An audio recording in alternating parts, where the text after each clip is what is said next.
Nous ne savons pas où tu vas. Comment pourrions-nous savoir le chemin?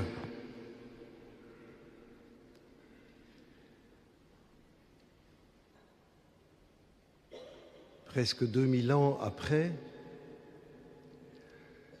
cette question s'éclaire petit à petit.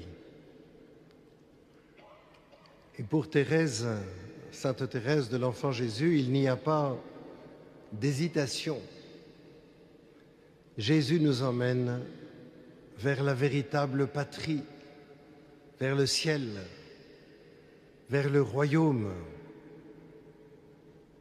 Et cela suffit à Thérèse pour désirer ce royaume. Quelques mois après la mort de son papa, Louis, Thérèse, qui est au Carmel, écrit à sa sœur Léonie pour les vœux de Nouvel An. Elle lui dit « Chère petite sœur, ne trouves-tu pas comme moi que le départ de notre Père chéri nous a rapprochés des cieux? Plus de la moitié de la famille jouit maintenant de la vue de Dieu, c'est-à-dire la maman, Zélie, Louis, et puis les 4 petits qui sont morts en très bas âge. Joseph Louis, Joseph Jean-Baptiste, Hélène, Thérèse, Mélanie, ce qui fait 6. Et elle dit, et les 5 exilés de la terre, à savoir les 5 filles encore sur cette terre, les 5 exilés de la terre ne tarderont pas à s'envoler vers leur patrie. Cette pensée de la brièveté de la vie me donne du courage. Elle m'aide à supporter les fatigues du chemin.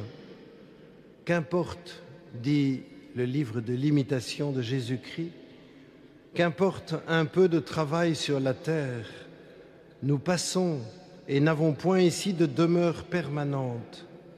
Jésus est allé devant afin de nous préparer une place en la maison de son Père, et puis il viendra et il nous prendra avec lui, afin que là où il est, nous y soyons aussi. Attendons, souffrons en paix, l'heure du repos approche, les légères tribulations de cette vie d'un moment produisent en nous un poids éternel de gloire. Si nous perdons de vue le ciel, si nous perdons de vue le but de la vie de tout homme, qui est de partager la vie de Dieu pour l'éternité, qui est d'être revêtu de la gloire de Dieu, de devenir saint comme Dieu est saint, c'est-à-dire de devenir tout entier amour comme Dieu est tout entier amour, si nous perdons de vue le terme du chemin, le chemin n'a plus de sens. Et c'est ce que vivent beaucoup de nos contemporains. La vie n'a plus de sens. Mais cette vision du ciel, cette aspiration au ciel, ne nous détourne pas de ce que nous vivons sur cette terre, car il n'y a pas 2 vies différentes. La vie, c'est la vie. La vie sur cette terre, affectée par la mort, la vie du ressuscité, sur qui la mort n'a plus aucun pouvoir, c'est la même vie d'abord. Et ce que nous vivons sur cette terre nous prépare à la plénitude de la vie. Il n'y a pas à mépriser ce que nous vivons ici-bas en espérant la vie du ciel. Il y a à vivre cette vie ici-bas pour aller au ciel. Le fait que nous avons été appelés par le Christ à être avec lui, le fait que par le baptême, le Père nous a mis avec Jésus, et que dans la confirmation, il nous a remplis de la plénitude du don de l'Esprit, c'est que le Seigneur nous donne une place sur cette terre dans le mystère de l'Église. Nous l'avons entendu dans les deux premières lectures. L'Église a besoin d'être organisée. Saint Pierre nous en parle comme d'une demeure spirituelle dont nous sommes les pierres vivantes. Saint Paul précisera que le Christ est la pierre angulaire de cette construction. Et il dira aussi que l'architecte, c'est le Christ. Et les apôtres ont toute légitimité à organiser la communauté d'Église, ce que nous les voyons faire dans les Actes des Apôtres, avec la création des 7 qui évoquent les diacres à venir, les évêques, successeurs des apôtres, sont aujourd'hui tout à fait légitimes à réorganiser en vue de mieux annoncer l'Évangile, la vie de leur diocèse. Et beaucoup de nos diocèses en France vivent des réorganisations en vue de pouvoir être mieux disposés pour l'annonce de l'Évangile aux hommes et femmes de notre temps. Il s'agit donc, comme pierre vivante, de nous rendre disponibles à l'architecte pour occuper la place qui nous revient. Sainte Thérèse cherche cette place pour elle-même, bien qu'elle soit entrée au Carmel 8 ans avant,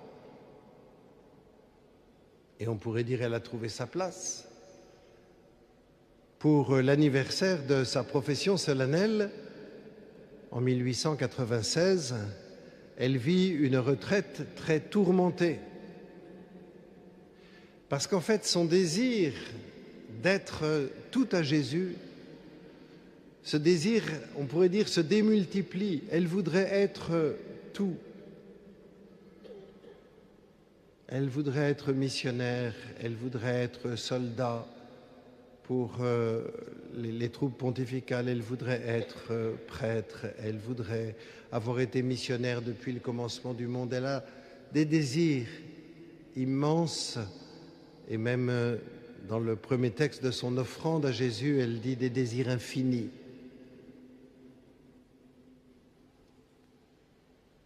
Mais ça ne lui suffit pas.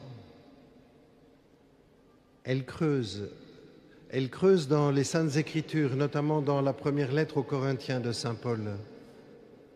Et elle finit par s'exclamer « Oui, j'ai trouvé ma place dans l'Église, cette place, ô mon Dieu, c'est vous qui me l'avez donnée. Dans le cœur de l'Église, ma mère, je serai l'amour. »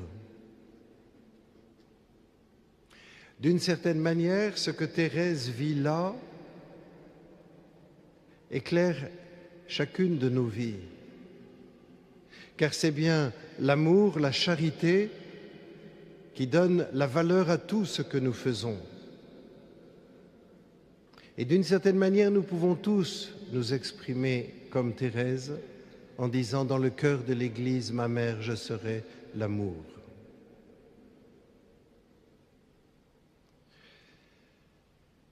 Mais de manière peut-être plus concrète, plus terre à terre, deux autres affirmations de Thérèse nous sont précieuses. L'une se trouve dans le tout début du manuscrit A, où Thérèse nous dit « La perfection consiste à faire la volonté du bon Dieu, à être ce qu'il veut que nous soyons. »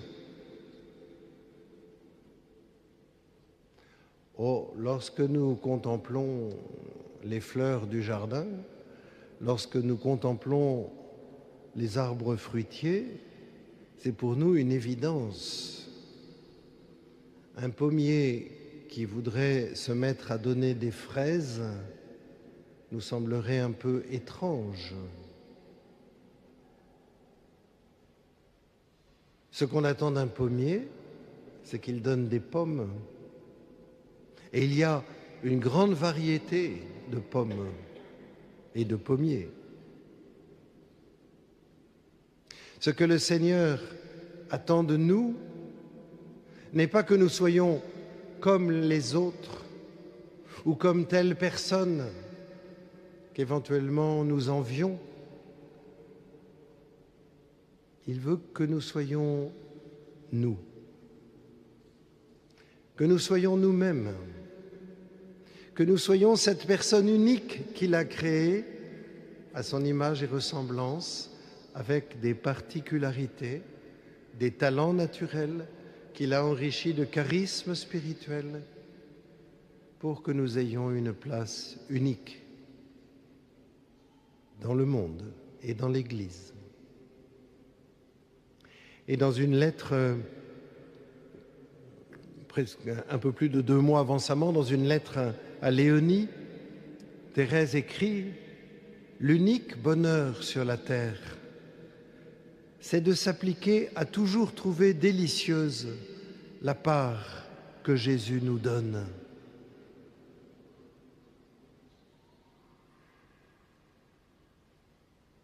Non, l'herbe n'est pas plus verte dans le pré du voisin.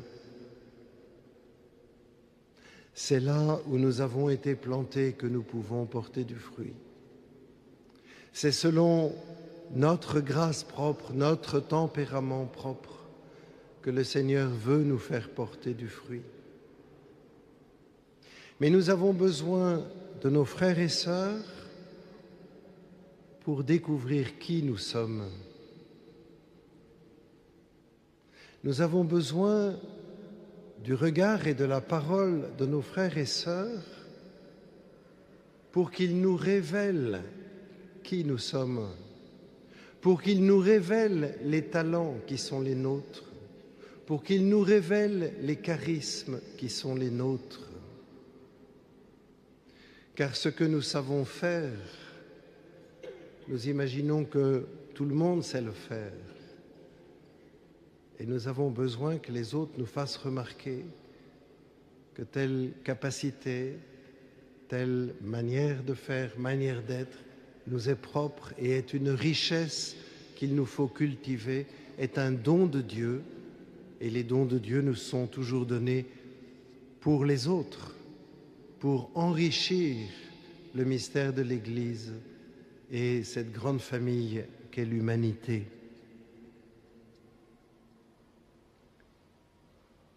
Oui, le Seigneur part nous préparer une place au ciel, car c'est là qu'est notre véritable patrie. C'est là que nous sommes attendus.